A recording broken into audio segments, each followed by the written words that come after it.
الإيمان بضع وسبعون شعبة أفضلها قول لا إله إلا الله وأدناها إماطة الأذى عن الطريق والحياء شعبة من الإيمان ইমানের গুরুত্বপূর্ণ ৭৭টি শাখা। তার মধ্যে প্রথমটা হলো লা ইলাহা ইল্লাল্লাহু মুহাম্মাদুর রাসূলুল্লাহ সাল্লাল্লাহু আলাইহি ওয়াসাল্লাম। আর শেষটি সেটি হলো রাস্তাতে কোনো কষ্টদায়ক কিছু যদি থাকে তাহলে সেটা দূর করে দেওয়া। মানে একজন মুসলমান ভাই হেঁটে যাবে, সেখানে যদি রাস্তায় কোনো কাঁটা থাকে বা বেড়া থাকে বা বাধা থাকে সেটি দূর করে দিবে। এটা একটা ইমানের অঙ্গ। যে ইমানদার দাবি করবে সে কোনো মুসলমানের জায়গায় মুসলমানের রাস্তায় বাধা দিতে পারে না। সে জায়গায় একটু 19 থেকে 20 হলে বাড়ির পাশে ওয়ালটা নিয়ে দেয়, আরেকজন যেন না যেতে পারে, কাঁটা দেয়, এরকম আছে না? এর ইমানদার নয়। এরপর যার ইমান নাই তার সাথে পশুর সাথে মিলানো যায়। যার ইমান নাই, যে মুসলমান নয়, সে যা ইচ্ছা তাই করতে পারে, তার কোনো ইসলামের মধ্যে কোনো গণ্ডি নেই, ইসলামের গণ্ডির ভিতরে নেই। সেদিন মৃত ব্যক্তি আর জীবিত ব্যক্তির মধ্যে পার্থক্য হলো একটা নিঃশ্বাস। বলেন, একটা নিঃশ্বাস। যার নিঃশ্বাস আছে সে জীবিত, যার নিঃশ্বাস নাই সে মৃত। বলেন আল্লাহু আকবার। এই জন্য হযরত আলী রাদিয়াল্লাহু তাআলা আনহু বিশ্বনবীকে বলেন, মৃত্যু কত নিকটে? প্রশ্ন করলেন, ইয়া রাসূলুল্লাহ, মৃত্যু আমাদের কত নিকটে? তো বিশ্বনবী হযরত আলী রাদিয়াল্লাহু তাআলা আনহুকে প্রশ্ন করলেন, তুমি কত নিকটে ভাবো? একজনকে প্রশ্ন করতেছেন তিনি উত্তম সাহাবাদের মধ্যে একজন, হযরত শেরে খুদা আলী রাদিয়াল্লাহু তাআলা আনহু। আর প্রশ্ন জাগে করলেন পৃথিবীতে সবচেয়ে বড় ওস্তাদ, সবচেয়ে দামি মানুষ আমাদের প্রিয় নবী মুহাম্মদুর রাসূলুল্লাহ সাল্লাল্লাহু আলাইহি ওয়াসাল্লাম। সবচেয়ে বড় বক্তা, সবচেয়ে দামি মানুষ, সবচেয়ে নম্র মানুষ, সবচেয়ে ভদ্র মানুষ, সবচেয়ে আদর্শবান পুরুষ আমাদের প্রিয় নবী মুহাম্মদুর রাসূলুল্লাহ সাল্লাল্লাহু আলাইহি ওয়াসাল্লাম। তিনি কি প্রশ্ন করতেছেন হযরত আলী রাদিয়াল্লাহু তাআলা, ইয়া রাসূলুল্লাহ, মৃত্যু আমাদের কত নিকটে? আমরা মৃত্যুর জন্য কেমন প্রস্তুতি নিতে হবে? তো আমাদের প্রিয় নবী বলেন, তুমি কতটুকু নিকটে ভাবো? হযরত আলী রাদিয়াল্লাহু তাআলা আনহু বলেন, ইয়া রাসূলুল্লাহ, ইয়া হাবিবাল্লাহ, আসরের নামাজের যখন ওযু করতেছি, আসরের নামাজের ওযুর সময় আমি নিয়ত করলাম, হায় আল্লাহ, এটি আমার জীবনের শেষ আসরের নামাজ। মাগরিবের পর্যন্ত হায়াত হয়তো নাও পেতে পারি, আমি মনে করি জীবনের শেষ আসরের নামাজ এটি। হযরত আলী রাদিয়াল্লাহু তাআলা আনহুকে বিশ্বনবী বলেন, হে আলী, মৃত্যু এত দূরে নয়, মৃত্যু আরও নিকটবর্তী। কেমন? বিশ্বনবী বলেন, এই আসরের নামাজ শেষ করার আগে যখন সালাম ফিরানোর জন্য বসছ, ডান দিকে সালাম ফিরাইছ, বাম দিকে ফিরানোর আগেই মৃত্যু হাজির হতে পারে। বলেন সুবহানাল্লাহ। ডান দিকে ফিরাইছ, বাম দিকে ফিরানোর আগেই মৃত্যু হাজির হতে পারে। বিশ্বনবী বলেন, প্রত্যেকটা নিঃশ্বাসই মৃত্যু। একজন জীবিত মানুষের মৃত্যু মানুষের মধ্যে পার্থক্য শুধু মৃত্যু। নিঃশ্বাস চলে গেছে, এই মৃত্যু। নিঃশ্বাস এখন একটা পালাইছি, আর একটা যদি ভিতরে না ঢুকে, হার্ট বন্ধ। পৃথিবীর সব ডক্টর একসাথ হয়ে সায়েন্সের যত বড় আছে তিনিও যদি একসাথ হয়ে চেষ্টা করেন, হার্ট বন্ধ হয়ে গেলে এটা আর চালু করতে পারবে না। এই জন্য যখন মানুষ স্ট্রোক করে, যখন হার্ট আর চলে না, তখন মানুষকে যখন ইমার্জেন্সিতে নিয়ে যায়, একটা মেশিন আছে, সেটাতে ঢুকানোর পরে তার এই হার্টের এখান দিয়ে লাগানো হয়, আর রাখার পরে খুব স্পিডে এটাকে উপর থেকে নিচে 1 সেকেন্ডে কয়েকবার উপর থেকে নিচে আপ ডাউন করায়। এটার দ্বারা রক্ত সচল হয়, তার যদি হায়াত থাকে তাহলে নিঃশ্বাস আপ ডাউন করতে পারে, ব্লক হয়ে গেলে। এই যে প্রত্যেকটা নিঃশ্বাস আল্লাহ আমাদেরকে এই মেশিন ছাড়া, যন্ত্র ছাড়া আমাদেরকে যে মেশিন দিয়েছেন, এটি দ্বারা চালাচ্ছেন, এই মালিকের শুকরিয়া আদায় করে পৃথিবীর জমিনে কোনো মানুষ শেষ করতে পারবে না। এই জন্য প্রত্যেক অবস্থায় যে অবস্থায় আছি, ওই অবস্থায় শুকরিয়া আদায় করবো কার? একটু জোরে বলেন না, কার? আল্লাহ। যান বড় বড় হসপিটালে গিয়ে দেখেন না, মানুষ কত কষ্টে আছে, টাকা আছে, টাকার তার অভাব নেই, কিন্তু হসপিটালে একদম করুণ পরিণতিতে আছে, তার সকল টাকা একদিকে চলে গেছে। এই যে নিঃশ্বাস আটকে গেল, ব্লক, হার্ট ব্লক হওয়ার পরে বলে যে কয়েকটা অপারেশন করে ইয়ে করতে হবে, রিং বসাতে হবে, বসায় না? রিং বসায় 5 লাখ 10 লাখ টাকা হসপিটালে কন্ট্যাক্ট করে। এই যে রিং বসান ছাড়া এই যে হার্টকে সচল রেখেছেন, যে প্রত্যেকটা নিঃশ্বাস সুন্দরভাবে ভিতরে দেওয়ার পরে আবার নিঃশ্বাস বের করে দিচ্ছেন, তিনি হলেন আমাদের মালিক আল্লাহ। সুবহানাল্লাহ বলেন।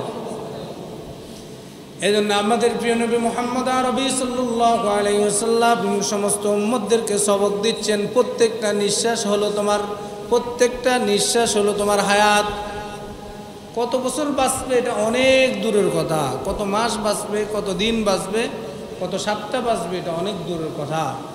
প্রত্যেকটা নিঃশ্বাস একটা যাওয়ার পর একটা আশাটাই তোমার প্রতি আল্লাহর রহমত। প্রত্যেকটা নিঃশ্বাসে তুমি আল্লাহকে স্মরণ করো। সুবহানাল্লাহ বলেন।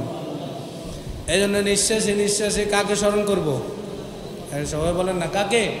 আল্লাহকে স্মরণ করব, যে মালিক প্রত্যেকটা নিঃশ্বাস আমাকে উপহার দিচ্ছেন, প্রত্যেকটা নিঃশ্বাস সুন্দরভাবে নিচ্ছি। যদি প্রত্যেকটা নিঃশ্বাসের দিকে একটু লক্ষ্য করি তাহলে আমার মনে হয় অনেক গুনাহ কমে যাবে, আমার মনে হয় আমাদের জীবন আরও সুন্দর হয়ে যাবে। আল্লাহ তৌফিক দান করুন। একটু জোরে বলেন। বেশি বেশি আল্লাহর জিকির করবেন।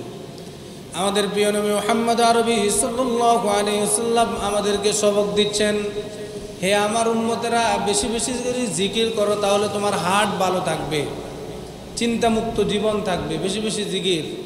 আর আল্লাহ রাব্বুল আলামিন বলে, ইয়া আইয়ুহাল্লাযীনা আমানু যকুরুল্লাহ যিকরান কাসীরান ওয়াসাব্বিহুহু বুকরাতান ওয়া আসীলা। আমাদের আল্লাহ বলেন, ইয়া আইয়ুহাল্লাযীনা আমানু যকুরুল্লাহ যিকরান কাসীরা, হে মুমিনেরা তোমরা বেশি বেশি করে আল্লাহকে স্মরণ করো, আল্লাহর জিকির করো। ঘোষণা কার? একটু জোরে বলেন, কার? আল্লাহ। বেশি বেশি করে আল্লাহকে স্মরণ করো। কোন আল্লাহকে স্মরণ করবা? যে আল্লাহ তোমাকে প্রত্যেক নিঃশ্বাসে স্মরণ করে। সুবহানাল্লাহ বলেন না। যে আল্লাহ তোমাকে প্রত্যেক নিঃশ্বাসে কি করে? স্মরণ করে।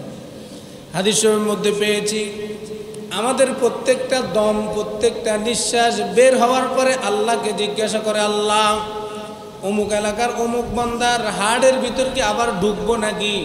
আল্লাহ বলে, যাও, আরও সময় আছে, আরও হায়াত আছে, এর হায়াত এখনো শেষ হয় না, আবার প্রবেশ করো। তাহলে প্রত্যেকটা দমে দমে, নিঃশ্বাসে নিঃশ্বাসে আমাকে স্মরণ করছেন কে? জোর বলেন না, কে? আল্লাহ। আমি শুরুতে বলছি, মৃত ব্যক্তি আর জীবিত ব্যক্তির মধ্যে পার্থক্য শুধু একটা নিঃশ্বাস। তাহলে কেউ যদি এটি মাথায় আনে, ওই ব্যক্তি আর কখনো অহংকার করতে পারে? কেমনে অহংকার করবে? নিঃশ্বাসটা চলে গেলে তার সমস্ত দম্ভ অহংকার শেষ। তার একদম বড়ত্ব, আমি বড়, আমি অমুক তমুক, সব শেষ। আমি কি? আমি একজন লাশ। বলেন, আমি একজন কি? লাশ। উল্লেখযোগ্য নয়, শুধু নিঃশ্বাসটা চলে যায়। শরীরের মধ্যে কত শক্তি, কিন্তু নিঃশ্বাস চলে গেলে আর নিজের হাত নিজে লাড়াতে পারবে না, নিজের পা নিজে লাড়াতে পারবে না। পাও আছে, হাতও আছে, চোখও আছে, চোখটা খোলার মতো আর সুযোগ থাকবে না, একটা নিঃশ্বাস। এই জন্য পৃথিবীর কোনো মানুষ যেন তার শরীর নিয়ে, তার শক্তি নিয়ে, তার জ্ঞান নিয়ে অহংকার না করে। ওয়ালা তামশি ফিল আরদি মারহা ইন্নাকা লা তাখরিকাল আরদ ওয়া লাম তাবলিগল জিবালা তুলা। আল্লাহ বলে, জমিনের মধ্যে অহংকার করে হেঁটো না, অহংকার করে চলো না। দম্ভ অহংকার করে চলা হলো শয়তানের কাজ। কার কাজ? অহংকার করবে না। আল্লাহ অহংকার মুক্ত সুন্দর একটা জীবন আমাদেরকে দান করুন। বলেন আমিন। একটু জোরে বলেন। তাহলে আমাদের প্রত্যেকটা দমে দমে আল্লাহকে স্মরণ করতে হবে। আল্লাহ নিজে বলেন, ইয়া আইয়ুহাল্লাযীনা আমানু যকুরুল্লাহা যিকরান কাসীরা, হে মুমিনেরা আমি আল্লাহকে বেশি বেশি করে স্মরণ করো, বেশি বেশি জিকির করো। আল্লাহ এই কথা বলে নাই বেশি বেশি নামাজ পড়ো, বেশি বেশি রোজা রাখো, বেশি বেশি সদকা করো। আল্লাহ বলছেন বেশি বেশি আমি আল্লাহকে স্মরণ করো। শুধু এতটুকু মাথায় আনো, প্রত্যেকটা নিঃশ্বাস তোমাকে আমি দান করতেছি, আর প্রত্যেকটা নিঃশ্বাসে অন্ততপক্ষে আমি যে আল্লাহ তোমাকে বানিয়েছি, আমি যে আল্লাহ তোমাকে আমার দিকে ফিরিয়ে নিব, আমি যে আল্লাহ তোমার থেকে হিসাব নিব, আমি যে আল্লাহ তোমাকে যেই মুহূর্তে যেই কোনো মুহূর্তে পাকড়াও করতে পারি, এটি স্মরণ করো। ঘোষণা কার? আল্লাহ। এই জন্য বেশি বেশি জিকির করব, আল্লাহকে স্মরণ করব, বেশি বেশি জিকির। আল্লাহ রব্বুল আলামিন বলেন ওয়াসাব্বিহুহু বুকরাতাও ওয়া আসীলা, সকাল সন্ধ্যা বেশি বেশি আল্লাহকে স্মরণ করো, সকাল সন্ধ্যা জিকির করো বেশি। সকালবেলা ফজর নামাজ পড়লেন, কিছুক্ষণ তাসবিহ পড়েন, সুবহানাল্লাহ 33 বার, আলহামদুলিল্লাহ 33 বার, আল্লাহু আকবার 34 বার।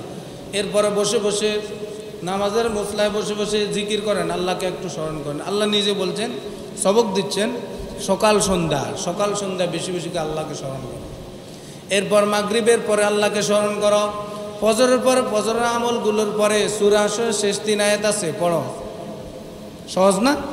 আল্লাহকে, আল্লাহর গুণবতী নাম, আল্লাহর সিফাতি নামগুলো স্মরণ করো।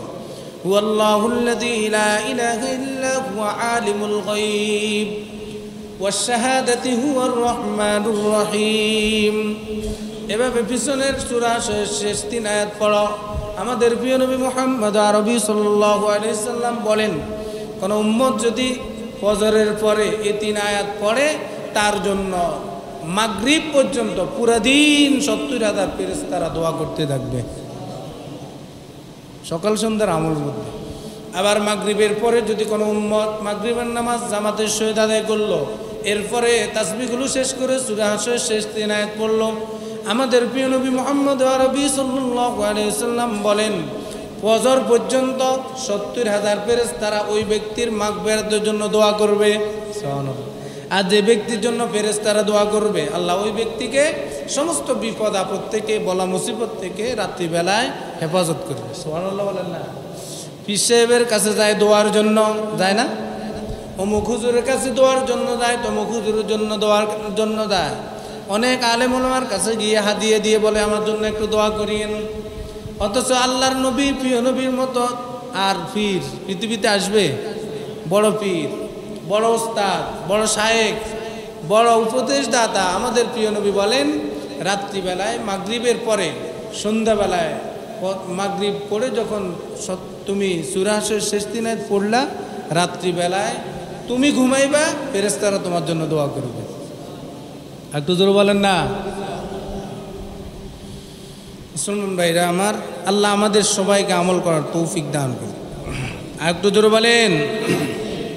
আমাদের প্রিয় নবীর আদর্শের মতো আদর্শ জমিনে আর কোনো ধর্মে নেই, জমিনে আর কোনো মানুষ আমাদের প্রিয় নবীর মতো আসে নাই। আল্লাহ নিজে ঘোষণা দিয়েছেন, লাকাদ কানা লাকুম ফি রাসূলিল্লাহি উসওয়াতুন হাসানাহ, তোমাদের নিকট উত্তম আদর্শবান পুরুষ, একদম উত্তম, এর উপরে আর কোনো উত্তম আদর্শবান পুরুষ রসুলের মতো নাই। সুবহানাল্লাহ বলেন। তোমাদের নিকট উত্তম আদর্শের মানুষ হলো তোমাদের রসুল, প্রিয় নবী মুহাম্মদুর রাসূলুল্লাহ সাল্লাল্লাহু আলাইহি ওয়াসাল্লাম। এই জন্য আমাদের প্রিয় নবী নিজেই বলেন, বুইসতু লিউতাম্মিমা মাকারিমাল আখলাক, আমি প্রেরিত হয়েছি, আল্লাহ আমাকে প্রেরণ করেছে যত উত্তম চরিত্র আছে সমস্ত উত্তম চরিত্র শিক্ষা দেওয়ার জন্য। সুবহানাল্লাহ। যত উত্তম চরিত্র আছে, ভালো চরিত্র আছে, এগুলো শিক্ষা দেওয়ার জন্য আল্লাহ আমাকে প্রেরণ করেছেন। আল্লাহ আমাকে এমন দিক নির্দেশনা দিয়েছেন, যে দিক নির্দেশনা মানলে গোটা পৃথিবীর মানুষ উত্তম চরিত্রবান হয়ে যাবে ইনশাআল্লাহ। আল্লাহ আমাদের প্রিয় নবীর আদর্শে আদর্শিত হওয়ার তৌফিক দান করুন, বলেন আমিন। আমাদের প্রিয় নবী মুহাম্মদ আরবি সাল্লাল্লাহু আলাইহি ওয়াসাল্লাম বলেন, একজন মুমিনের জন্য ঈমানের শাখা, গুরুত্বপূর্ণ শাখার মধ্যে ৭৭টি শাখার মধ্যে একটি গুরুত্বপূর্ণ শাখা হলো লজ্জা। বলেন কি? লজ্জা, হায়া, মায়া। এখন আমাদের নিকট থেকে কয়েকটা জিনিস উঠে গেছে, তার মধ্যে একটা হলো হায়া, আর একটা হলো মায়া। বলেন, একটা হলো হায়া, লজ্জা, আর একটা হলো মায়া। মায়া মমতা এখন আমাদের আগের মতো নাই। যত একদিন যাচ্ছে তত মায়া উঠে যাচ্ছে, যত একদিন যাচ্ছে মানুষ থেকে হায়া উঠে যাচ্ছে, লজ্জা। আমাদের প্রিয় নবী মুহাম্মদ আরবি সাল্লাল্লাহু আলাইহি ওয়াসাল্লাম বলেন, ইন্না মিম্মা আদরাকান নাসু মিন্না কালামান নূর কালামান নবুওয়াতিল উলা। আগের যুগে যত নবী রসুলের আগে প্রেরণ হয়েছে, আমাদের রসুলের আগে যত নবী প্রেরণ হয়েছে, সমস্ত নবীর মধ্যে গুরুত্বপূর্ণ একটি গুণ ছিল, সেটি হলো লজ্জা। বলেন, সেটি হলো কি? লজ্জা। প্রত্যেক নবী লজ্জাশীল ছিলেন, কোন নবী লজ্জাশীল ছিলেন না। সমস্ত নবীর কাছে এই গুণটা ছিল। আমাদের নবীর নিকট তো সবচেয়ে বেশি ছিল লজ্জা। আর প্রিয় নবী মুহাম্মদ আরবি সাল্লাল্লাহু আলাইহি ওয়াসাল্লাম বলেন, ঈমানের গুরুত্বপূর্ণ ৭৭টি শাখা, তার মধ্যে একটি হলো ইন্না লিল্লাহি সাবআতুন ওয়া সাবউনা বিদউন ওয়া সাবআতুন ওয়া সাবউন। ৭৭টি গুরুত্বপূর্ণ ঈমানের শাখার মধ্যে একটি হলো লজ্জা। বলেন, একটি হলো কি? প্রথমটি হলো প্রথমটি হলো ঈমান, আর একদম গুরুত্বপূর্ণ বিষয়টি হলো লজ্জা। যার লজ্জা আছে তার ঈমান আছে। বলেন, যার লজ্জা আছে তার ঈমান আছে, যার লজ্জা নাই তার ঈমান নাই। আল ঈমানু বিদউন ওয়া সাবউনা শু'বাহ আফদালুহা কাউলু লা ইলাহা ইল্লাল্লাহ ওয়া আদনাহা ইমাতাতুল আযা আনিত তরিক ওয়াল হায়াউ শু'বাতুম মিনাল ঈমান। ঈমানের গুরুত্বপূর্ণ ৭৭টি শাখা, তার মধ্যে প্রথমটা হলো লা ইলাহা ইল্লাল্লাহু মুহাম্মাদুর রাসূলুল্লাহ সাল্লাল্লাহু আলাইহি ওয়াসাল্লাম। আর শেষটি সেটি হলো রাস্তাতে কোনো কষ্টদায়ক কিছু যদি থাকে তাহলে সেটা দূর করে দেওয়া।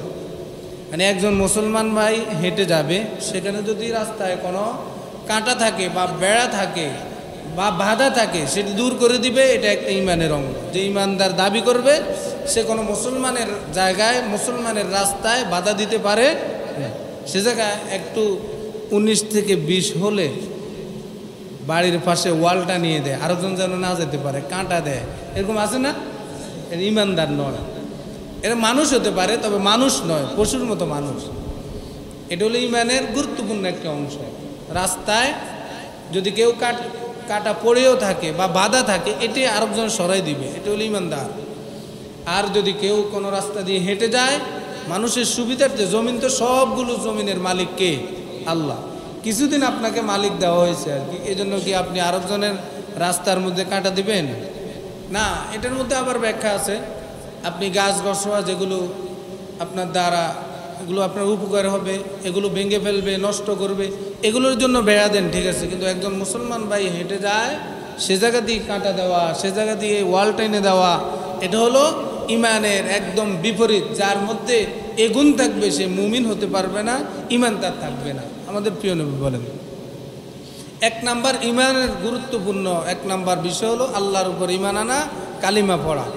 আর একদম সবচেয়ে যেটি শেষ, সেটি হলো রাস্তাতে যদি কারো কাঁটা দেয় সেটি সরিয়ে দেওয়া। আর ওয়াল হায়াউ শু'বাতুম মিনাল ঈমান। একজন মুমিন দাবিদার লজ্জা থাকতে হবে। কি থাকতে হবে? লজ্জা। আর যে ব্যক্তির লজ্জা নাই সে যা ইচ্ছা তাই করতে পারে। যার লজ্জা নাই সে যা ইচ্ছা তাই করতে পারে, তার মধ্যে আর ঈমানের কোনো কিছু থাকে না। তাহলে ঈমানের সাথে কিসের সাথে সম্পর্ক? বলেন না, ঈমানের সাথে কিসের সাথে সম্পর্ক? লজ্জার সাথে সম্পর্ক। যার লজ্জা নাই তার কাছে ঈমান নাই, যার হায়া নাই তার ঈমান নাই, এক কথা শেষ। এই মুসলমান দাবি করতে পারবে না, এ নামাজ পড়লে নামাজ হবে না, যার লজ্জা নেই। এজন্য একজন মানুষ নামাজ পড়ে কিন্তু লজ্জা নাই, বুঝতে হবে ঈমান নাই। আর যে ব্যক্তির ঈমান নাই তার নামাজ আল্লাহর দরবারে কোনো কাজ নেই। আমার কথা কি সবাই বুঝছেন? মাছ ধরতেন গেলেন, ব্যাগ নিয়ে গেলেন, নিচে দিয়ে পাঠা, যত মাছ ধরবেন সব আবার পুকুরে চলে যাবে।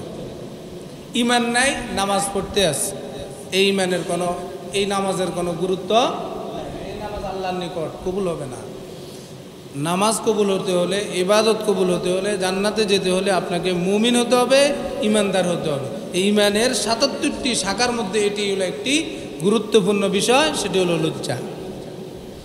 ওয়াল হায়াউ শু'বাতুম মিনাল ঈমান। কথাবার্তার ব্যবহার আচার এত খারাপ, লজ্জা থাকলে তো এত খারাপ হতো না। কথার আচরণ এত নিকৃষ্ট, লজ্জা থাকলে এটা হতো না।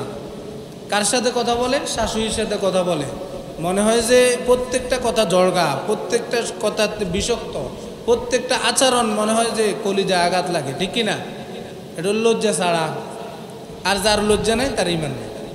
রোজা রাখে, অনেক মহিলা রোজা রাখতে রাখতে হয়রান হয়ে যায়, কিন্তু স্বামীর সাথে খারাপ আচরণ করে, লজ্জা নাই। ওই ব্যক্তির রোজা আল্লাহ কবুল করবে না, ওই ব্যক্তির নামাজ আল্লাহ কবুল করবে না। কষ্ট করে রোজা রাখলো, কষ্ট করে নামাজ পড়লো, কষ্ট করে আমল করলো, কিন্তু তার লজ্জা নাই, কথার সাইজ নাই, কথার সৌন্দর্য নাই, ওই ব্যক্তির আমল আল্লাহ কবুল করবে না। ঈমান ঠিক করতে হবে। আল্লাহ তৌফিক দান করুন। একটু জোরে বলেন।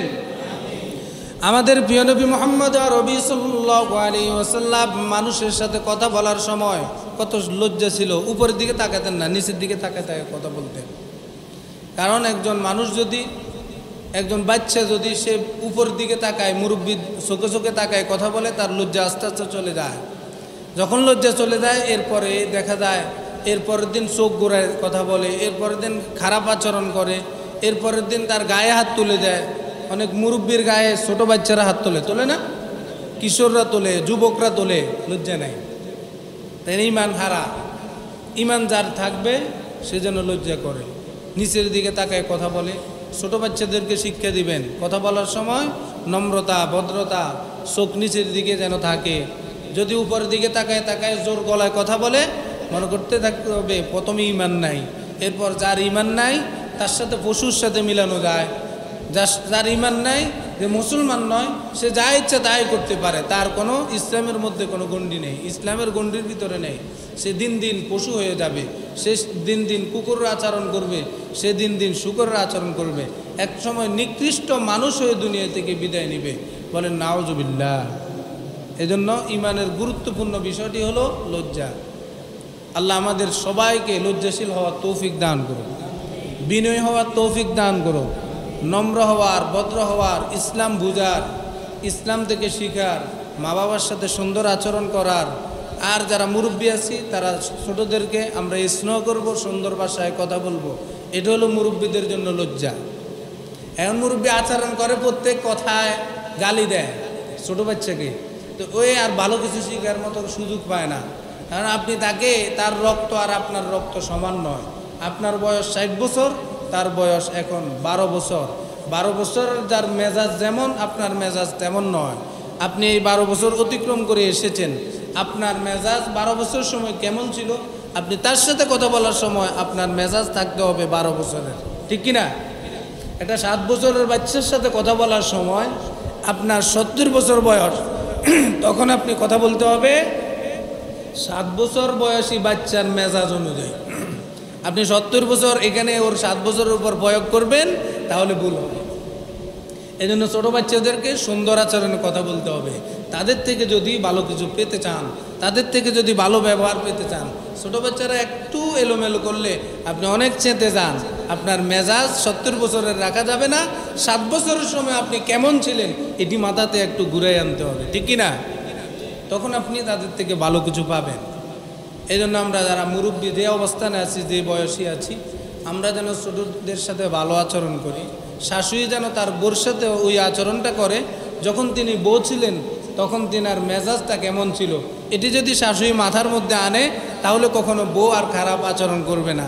এখন শাশুড়ি এমন মেজাজ নিয়ে চলে, বউ ইচ্ছে অনিচ্ছে তার সাথে খারাপ আচরণ করতে বাধ্য হয়, ঠিক কিনা? এজন্য লজ্জা, আগে দিয়ে যারা জ্ঞানী, আগে দিয়ে যারা মুরব্বী, তাদের মধ্যে লজ্জা আনতে হবে, ঈমান তাদের মধ্যে রাখতে হবে। তাহলে আমরা ছোটদের থেকে, আমাদের অধীনস্থদের থেকে ভালো ব্যবহার পাব, মেজাজ শান্ত রাখবো, সুন্দর রাখবো। আমাদের আস্তে আস্তে হায়া, মায়া, দোনোটা জিনিস আনবো। এটি ঈমানের গুরুত্বপূর্ণ বিষয়। আল্লাহ আমাদেরকে তৌফিক দান করুন।